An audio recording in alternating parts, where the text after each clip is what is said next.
오늘은 창세기 9장의 말씀을 또 우리 사랑하는 성도들과 함께 나누려고 합니다.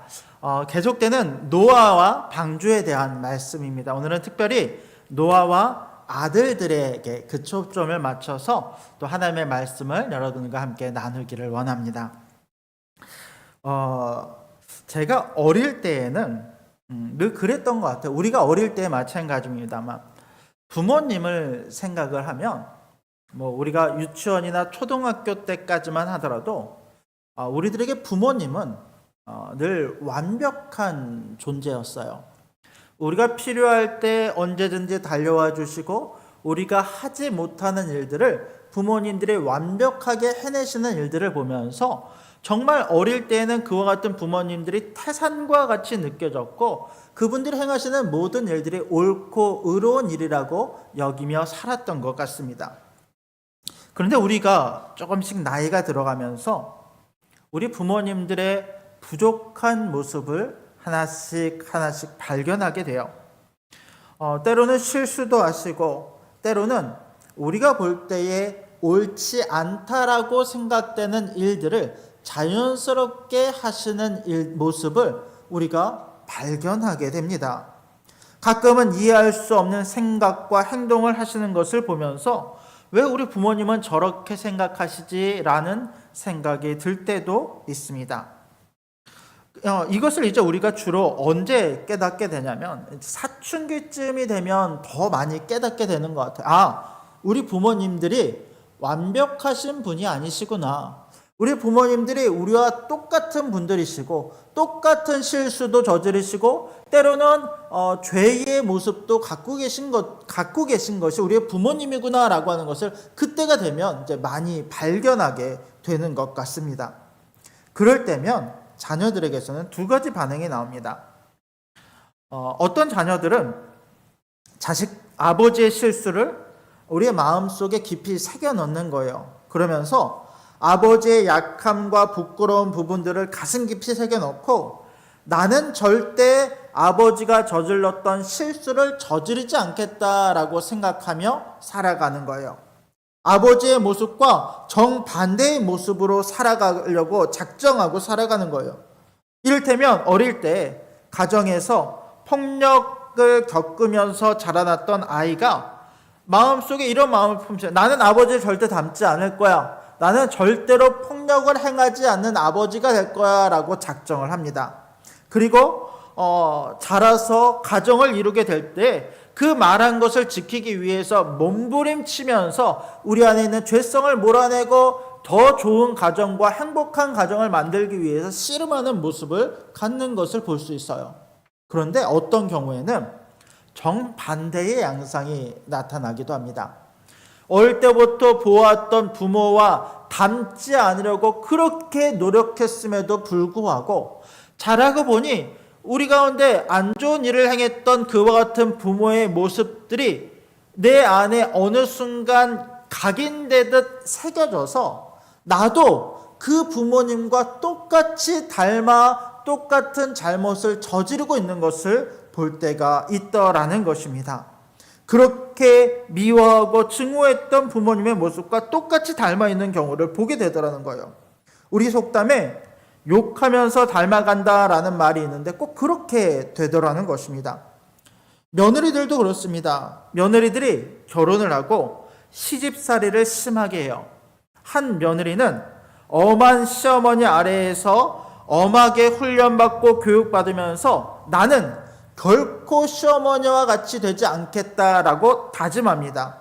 그러면서 나중에 자신의 며느리를 받아들일 때 시어머니를 닮지 않고 오히려 친정 어머니보다도 더 사랑으로 돌보고 더 넉넉함으로 품어주는 이런 사람이 있는가 반면에 또 어떤 경우는 나도 이렇게 당했으니 나도 내 며느리에게 이렇게 엄하게 교육해야겠다라고 생각하면서 더 엄하게 더 강하게 많은 것을 요구하며 못살게 구는 시어머니가 되는 것을 보게 되더라는 것입니다.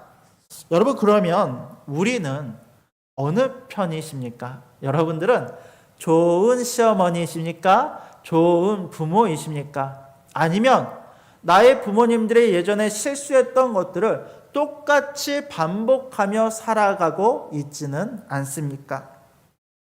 오늘 성경에서 말씀은 노아의 실수를 다루고 있습니다.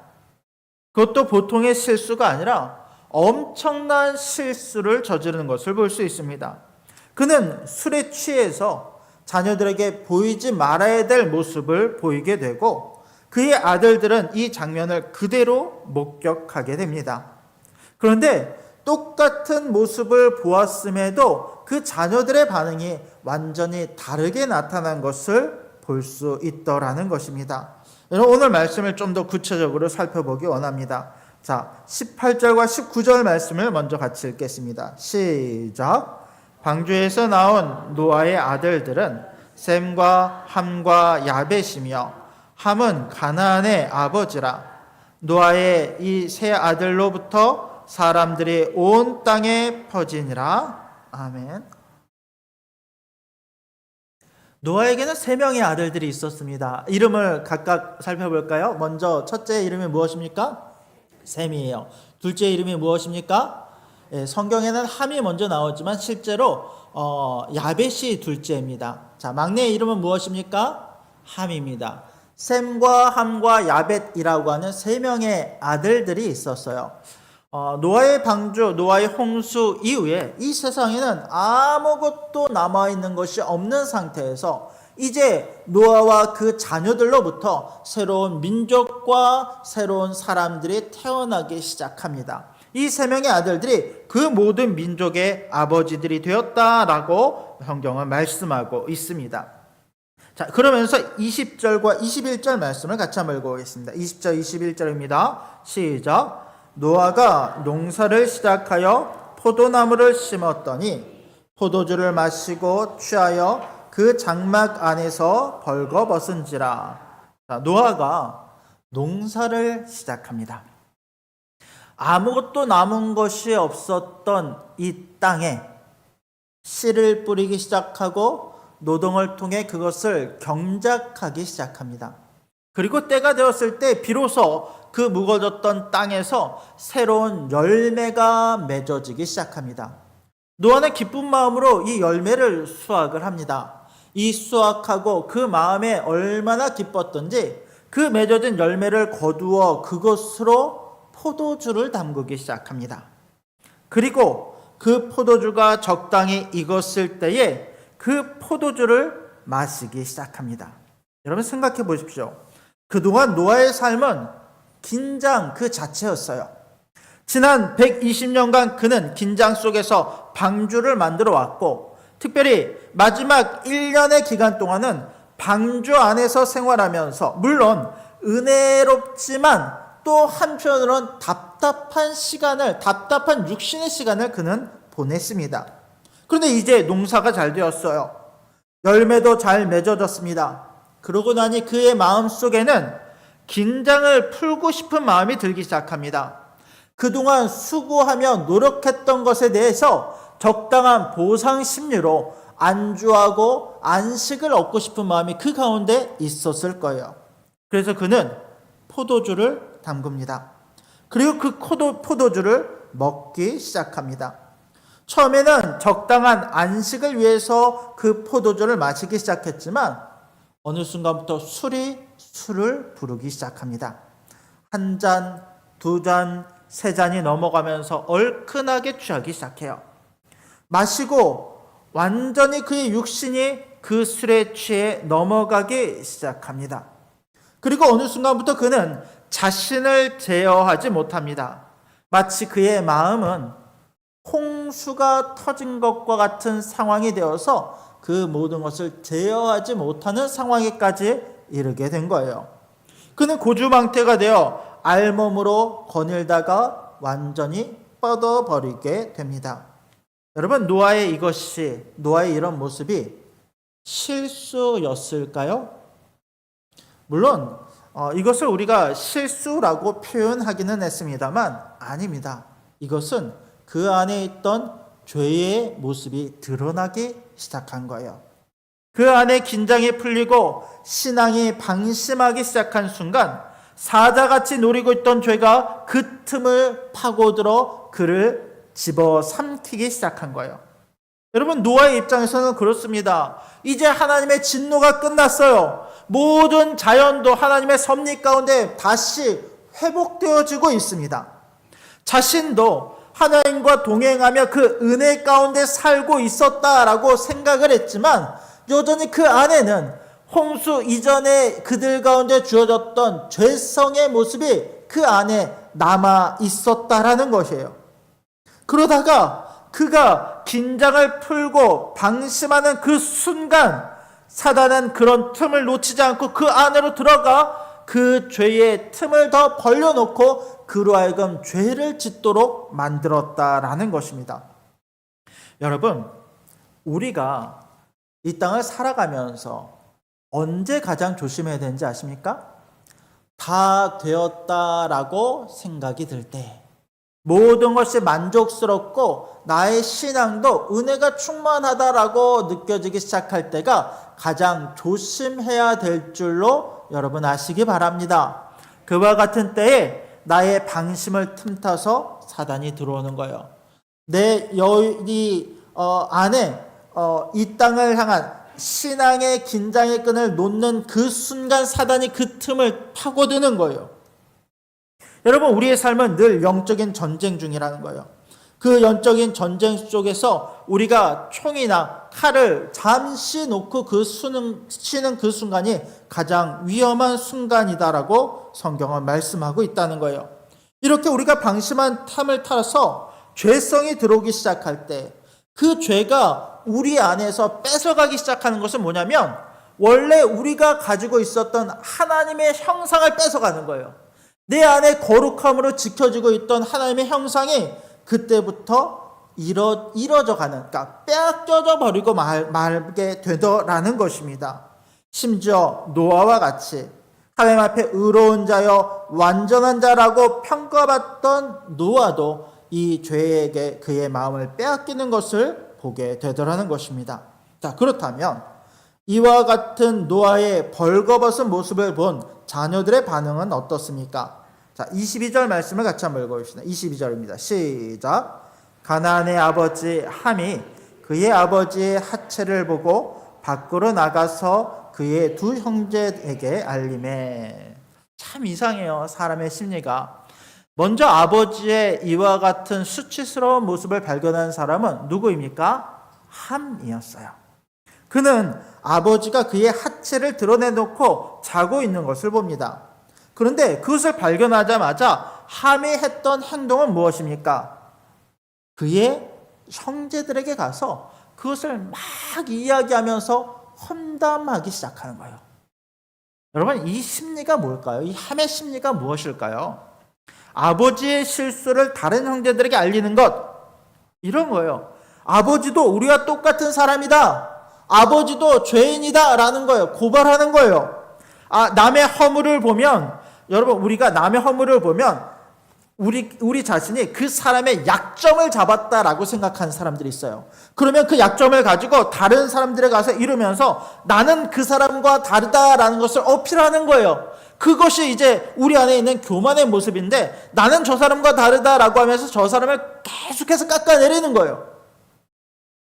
교회에서도 가끔 이제 그런 경우들이 있습니다. 야, 누구누구 집사가 세상에 이런 일을 했대. 어떻게 집사가 이런 일을 할 수가 있어? 권사가 이런 일을 할 수가 있어? 아니, 목사님이 이런 실수를 했대요. 아니, 목사님이 어떻게 그럴 수 있어?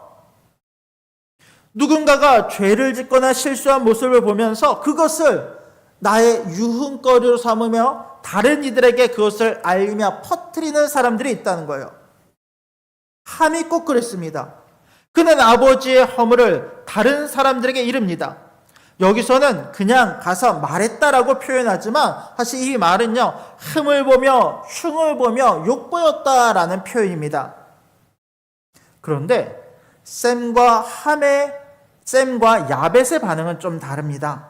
우리 23절 말씀을 같이 한번 읽어볼까요? 23절입니다. 시작. 셈과 야벳이 옷을 가져다가 자기들의 어깨에 메고 뒷걸음쳐 들어가서 그들의 아버지의 하체를 덮었으며 그들의 얼굴을 돌이키고 그들의 아버지의 하체를 보지 아니하였더라.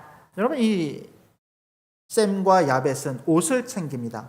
그래서 그것을 어깨에 메고 가서 자신들의 아버지의 하체를 가려요. 얼마나 조심스럽게 이 일을 했던지 뒷걸음치며 들어가 그의 아버지의 하체를 덮었다라고 나옵니다. 또 나올 때도 마찬가지였어요. 그들이 얼굴을 돌이켜서 그의 아버지의 하체를 보지 아니하고 나왔다라고 성경은 기록합니다. 이들은 아버지의 실수는 인정했지만 여전히 아버지로서의 위치와 질서를 존중하며 존경하는 마음이 그 가운데 있었다라고 말씀하고 있는 거예요. 그의 아버지의 허물을 가릴 뿐만 아니라 스스로도 시험에 들지 않도록 이 모든 것들을 조심하면서 해나갔던 것을 볼 수 있습니다. 자, 그리고 나서 노아는 이 모든 사건을 알게 됩니다. 그리고 나서 그는 이 사건에 대해서 그의 자녀들에게 특별한 예언을 하게 됩니다. 자, 우리 24절과 25절의 말씀을 같이 한번 읽어봅시다. 24절, 25절입니다. 시작. 노아가 술이 깨어 그의 작은 아들이 자기에게 행한 일을 알고 이에 이르되 가나안은 저주를 받아 그의 형제의 종들의 종이 되기를 원하노라 하고. 자, 노아가 술이 깼어요. 자기 작은 아들이 행한 일을 듣습니다. 그리고 말하기를 가나안은 저주를 받아 그의 형제들의 종들의 종이 되기 원한다라고 저주를 내리는 것을 볼 수 있어요. 여러분, 우리가 이 말씀을 쉽게 이해할 수 있습니까? 사실 오늘 말씀이 쉬운 말씀이 아니에요. 우리가 가만히 볼 때 이것은 쉽게 이해할 수가 없어요. 여러분, 함은 자기 아들이에요. 미우나 고우나 아들인데 아들에게 이와 같은 심한 말을 하는 것이 이해하는 것이 쉽지가 않아요. 더군다나 원인 제공은 분명히 노아가 있습니다. 그런데도 불구하고 그의 자녀를 저주하는 것이 참 노아가 없어 보여요. 어떻게 보면. 근데 그 저주의 내용도 이해하기가 어려워요. 보세요. 자, 노아가 누구를 저주합니까? 함을 저주합니까? 아니에요. 성경 가만히 보세요. 25절을 보면 이에 이르되 가나안은 저주를 받아라고 이야기해요. 함을 저주하는 것이 아니라 함의 아들이었던 가나안을 저주합니다. 아니, 가나안이 무슨 잘못을 했습니까? 왜 가나안을 저주합니까? 그래서 여러분, 우리가 이 구절을 해석하려면 그냥 단편적으로 이 요 구절 안에서만 해석을 하려고 하면 이 구절이 너무너무 어렵게 느껴져요. 우리는 이 구절을 해석하려면 이 구절을 어떻게 해석해야 되냐면 노아를 그냥 세 아들의 아버지가 아니라 선지자로서 하나님의 예언을 하고 있는 노아의 모습을 볼 수 있어야 된다는 거예요. 이 구절은 단지 노아가 감정에 따라서 물론 자기가 어떤 의미로 어떤 상황에서 예언하고 있는지를 모르지만 예전에 사울도 그랬어요. 사울도 사무엘을 찾아가다가 갑자기 하나님의 영이 그 가운데 임했을 때 자기가 무슨 이야기를 하는지도 모르지만 하나님의 예언의 말씀들을 주변의 선지자들에게 선포하고 이와 같은 경우들이 있거든요. 노아도 마찬가지예요. 그는 분명히 자신의 감정과 마음에 따라서 그 저주와 축복의 말씀을 자녀들에게 하고 있지만 이 내용은요, 하나님께서 노아와 그의 자녀들에 대한 예언을 성경 전체적인 말씀 안에서 하고 계신 것을 우리가 발견할 수 있어야 된다는 거예요. 지금 노아는 아들을 저주하는 것이 아니라 그들 가운데 있게 될 일들을 예언하고 있습니다. 우리가 이것을 어떻게 알 수 있냐면 이어지는 10장의 말씀을 통해서 알 수 있어요. 우리가 이제 10장의 말씀을 오늘 말씀 안에서 같이 이제 대입해서 조금 살펴보겠습니다만 10장을 보면 이들의 족보가 나와요. 근데 이 족보가 갑자기 뜬금없이 나오는 족보가 아니라 앞으로 이들의 후손들이 어떻게 생활하고 어떻게 살아갈지를 드러내는 족보가 딱 나타난다는 거예요. 자, 먼저 가나안을 봅시다. 왜 가나안일까요? 이 연좌제입니까?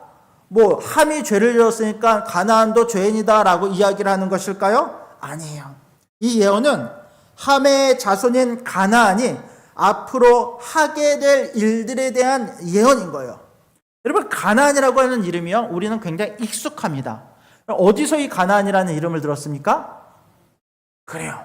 이스라엘 백성들이 출애굽을 해서 약속의 땅에 들어갔을 때 그 땅에 살고 있었던 이 족속들을 뭐라고 부릅니까? 가나안 족속이라고 불러요. 그 가나안이 바로 이 가나안이에요. 그 후손들이 바로 이 가나안들이에요. 여러분, 지금 이 창세기를 기록한 사람이 누구입니까? 모세예요. 모세 오경이라고 부릅니다. 창세기, 출애굽기, 레위기, 민수기, 신명기를 모세가 기록했어요. 지금 모세는 이 말씀을 기록을 하면서 누구에게 그 말씀을 전하냐면 이 가나안 땅에 들어가게 될 그의 백성들에게 하나님께서 행하셨던 모든 일들을 하나님의 말씀을 받아서 그 백성들에게 전하며 그것을 기록하고 있는 거예요. 우리가 앞으로 들어가게 될 그 땅에 가나안 족속이 어떤 족속들인지를 말씀을 통해 미리 보여주고 있는 거예요. 자, 여러분, 여기서 나오는 가나안은 아무런 죄가 없다가 갑자기 벼락을 맞은 게 아니에요. 이 가나안은 이미 죄의 모습이 가득한 상태입니다. 실제로 함의 아들이었던 가나안이 그랬고, 그리고 그 가나안의 후손들이 갖게 될 모습이 바로 이와 같은 죄가 가득한 모습의 가나안의 모습이었다는 거예요. 성경학자들은 이것을 성적인 범죄와 연관해서 봅니다. 가나안 땅은 성적으로 부패한 땅이에요. 이들은 겉으로 보기에는 좋은 문화와 발전된 삶을 살고 있는 것 같지만 성적으로는 매우 타락하며 우상 숭배가 가득한 땅에 살았습니다. 노아가 가나안을 저주한 것이 바로 이 때문이었어요. 여러분 보십시오. 함은 후손들을 낳습니다. 특별히 4명의 아들들을 낳아요.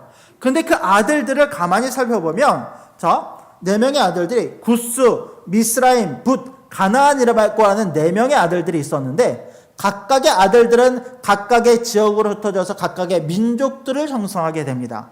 그런데 그의 아들들을 보면 계속해서 문제들이 발생하는데 먼저 구스를 간단하게 봅시다. 자, 8절과 9절 말씀을 같이 한번 볼까요? 자, 10장 9절, 8절 9절입니다. 10장 8절 9절. 족보 이야기에 나오는 그의 아들들에 대한 이야기예요. 자, 첫째 아들은 구스였어요. 함의 첫째 아들은. 근데 구스에 대해서 이렇게 소개를 합니다. 같이 한번 읽어봅시다. 시작. 구스가 또 니므롯을 낳았으니 그는 세상의 첫 용사라. 그가 여호와 앞에서 용감한 사냥꾼이 되었으므로 속담에 이르기를 아문은 여호와께서 니므롯과 같이 용감한 사냥꾼이로다 하더라. 여러분, 이 말씀이 뭐냐면 니므롯을 소개하면서 용감한 용사다라고 이야기합니다. 용감한 용사다라고 하니까 긍정적으로 표현된 것 같지만 사실은 이 말은 뭐냐면 사람들의 위에 서는 폭력적이고 잔혹한 용사였다라는 거예요. 물론 하나님 앞에 이 용사다라고 해서 이런 표현들이 등장합니다만 긍정적인 표현이 아니에요.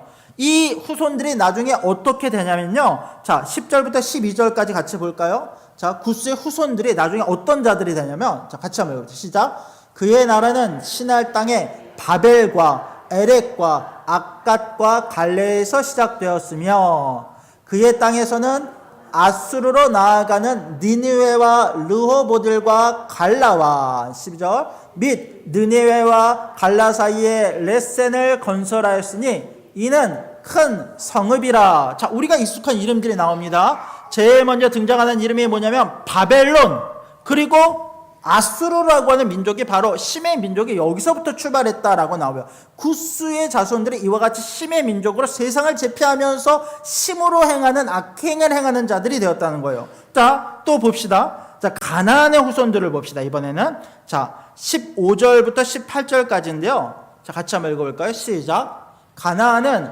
장자 시돈과 헷을 낳고 또 여부스 족속과 아모리 족속과 기르가스 족속과 시위 족속과 알가 족속과 신 족속과 아르와 족속과 스말 족속과 하마 족속을 낳았더니 이후로 가나안의 자손의 족속이 흩어져 나아갔더라. 즉 무슨 말이냐면 가나안에게는 여러 민족들이 그로 말미암아 출발을 하는데 이 중에 모세가 출애굽하여 들어갈 가나안 땅에는 7 족속이 있었어요. 이 7 족속이야 다 여기서 파생됐다는 거예요. 시위, 여보스, 비르가스라고 하는 모든 족속들이 바로 이 가나안의 자손들임을 알 수 있습니다. 그렇다 보니 이 가나안의 자손들은 다 음행과 우상 숭배를 했을 뿐만 아니라 하나님 보시기에 악행을 행하는 자손들이었다는 것을 우리가 볼 수 있다는 거예요. 자, 그렇다면 이들이 받게 될 그들의 저주는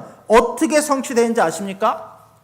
역사적으로 이 땅이 이스라엘 백성들에 의해서 정복되고 그 이스라엘의 종이 되므로 이 말씀이 그와 같이 성취되는 것을 보게 되더라는 거예요.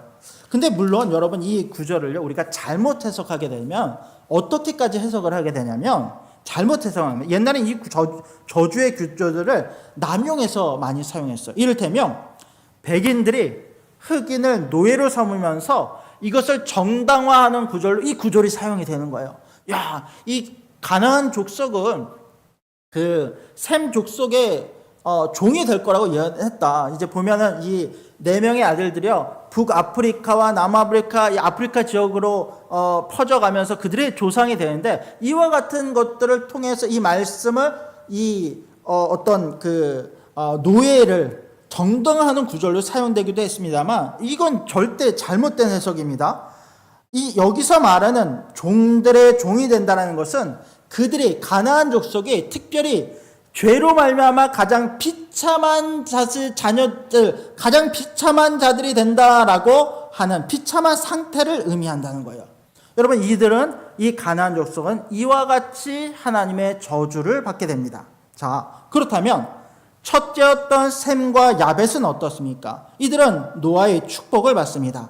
자, 26절 말씀 같이 한번 읽어볼까요? 시작. 또 이르되 셈의 하나님 여호와를 찬송하리로다. 가나안은 셈의 좀이 되고, 자, 셈에 대해서 사실 간략하게 소개되어져 있어요. 근데 이 셈을 소개하면서 뭐라고 소개하냐면 셈의 하나님 여호와라고 표현해요. 정확히 말하면 하나님을 표현하면서 셈의 하나님이라고 표현하는 거죠. 그런데 성경에 이와 같이 누구의 하나님이라고 표현될 때는 이것이 어떤 의미를 갖냐면 그 표현된 이름이 하나님께 완전히 속한 자일 때 이와 같은 표현이 사용된다는 거예요. 예를 들면 아브라함의 하나님, 노아의 하나님, 야곱의 하나님이라고 하는 이와 같은 표현들이 그 사람들이 하나님께 완전히 속한 자라고 하는 표현인데 여기서 이와 같이 셈의 하나님이라고 표현하는 것은 이 셈이 받은 축복 자체가 하나님께 속한 자와 하나님께 속한 자의 자손으로서 축복을 받는다는 거예요.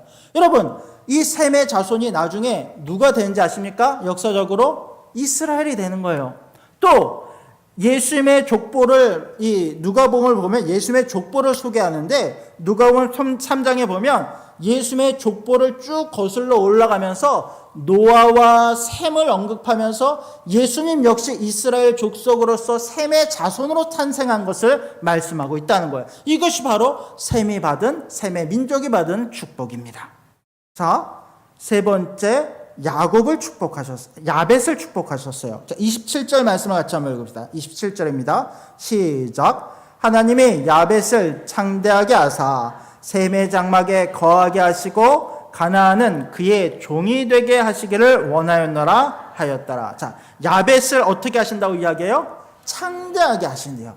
그래서 이 10장을 보면 야벳 후손들이 나오는데 뭐 고멜, 마곡, 마데, 야완, 두발, 메색, 디라스라고 하는 이름들이 등장을 해요. 근데 이 이름들을 보면 나중에 이 민족들이요 가장 먼 곳까지 진출을 해요. 그래서 이 서아시아부터 해서 그리스와 유럽과 모든 지역에 가장 넓게 퍼져 사는 사람들이 바로 야벳의 족속이 됩니다. 이 야벳은요 보면 자, 27절 다시 한번 띄워보세요. 야벳을 창대하게 하사. 자, 이런 표현이 등장해요.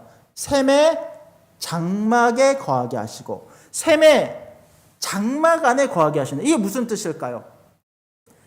기독교적으로, 개혁주의 신학적으로 이 말씀을 어떻게 표현하면, 자, 일반적으로, 역사적으로 이 말씀을 해석할 때 주로 어떤 표현들을 사용하냐면, 야, 그래, 유럽인들이 이 말씀대로 축복을 받아서 서아시아 사람들과 유럽인들이 넓게 퍼져서 모든 문명을 발전시키고 모든 역사를 발전시키는구나라고 해석하는 경우도 있었어요. 그런데 우리 칼빈주의, 개혁주의적으로 이 말씀을 해석을 할 때는 어떻게 해석을 하냐면, 자, 셈의 자손들은 결국 유대인들이 하나님의 말씀과 복음을 받아들였고, 그러니까 이제 유대인으로부터 시작된 예수님의 제자들이 하나님의 말씀을 받아들이고 복음을 얻는 축복을 얻어요. 그리고 이 복음은요, 이방 민족이었던 비록 하나님을 알지 못하며 살아갔던 이 셈의 이 야벳의 자손들이지만 그 이방인들에게 복음이 전해지기 시작한 거예요. 그 복음이 들어가기 시작해요.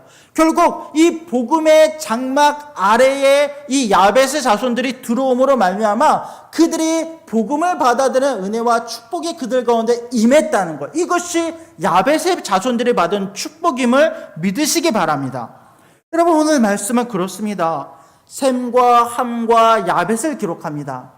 이 셈과 야벳은 하나님의 축복을 받음으로 말미암아 그들의 자손들이 이 땅에 복음을 받아들이며 복음 안에 사는 자손들이 되었고, 또 그것이 바로 우리가 받은 축복임을 믿으시기 바랍니다. 여러분, 말씀을 정리하겠습니다. 오늘 말씀은 우리가 이제 두 가지를 가르칩니다. 먼저는 여러분, 우리는 어떤 모습으로 이 땅을 살아갑니까? 셈과 함과 야벳의 모습을 보며, 특별히 그의 부모를 존중하며 그의 부모를 다룬 이 부모와의 관계 속에서 나오는 그들의 모습을 보면서 우리는 때로 셈이나 야벳의 우리를 연결지어 대부분 생각하곤 합니다만, 가만히 보면 우리 안에 함과 가나안의 모습이 이미 있음을 보게 됩니다.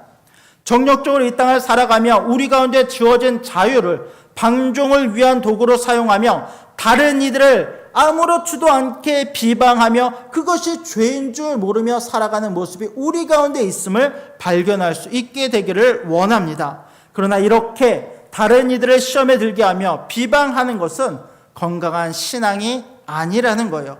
경건한 자들은 우리들의 부모와 하나님이 세우신 질서를 존중하며 다른 성도들의 허물을 감추어주며 사랑하며 섬기는 자들임을 믿으시기 바랍니다. 우리가 이와 같은 참된 성도의 모습을 갖게 되기를 원합니다. 또 하나의 결론은 이것입니다. 여러분, 하나님의 은혜가 우리 가운데 주어졌음을 믿으시기 바랍니다. 여러분, 우리는 역사적으로 셈의 자손입니다. 이방인이었다가 야벳의 자손입니다. 우리는 이방인이었다가 셈의 장막 아래에 들어온 자들입니다.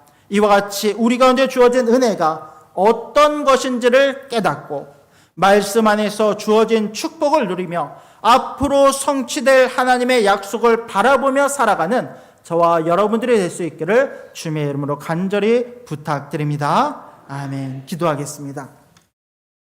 하나님, 감사합니다. 오늘도 우리 가운데 하나님의 말씀을 주시고 특별히 창세기의 말씀을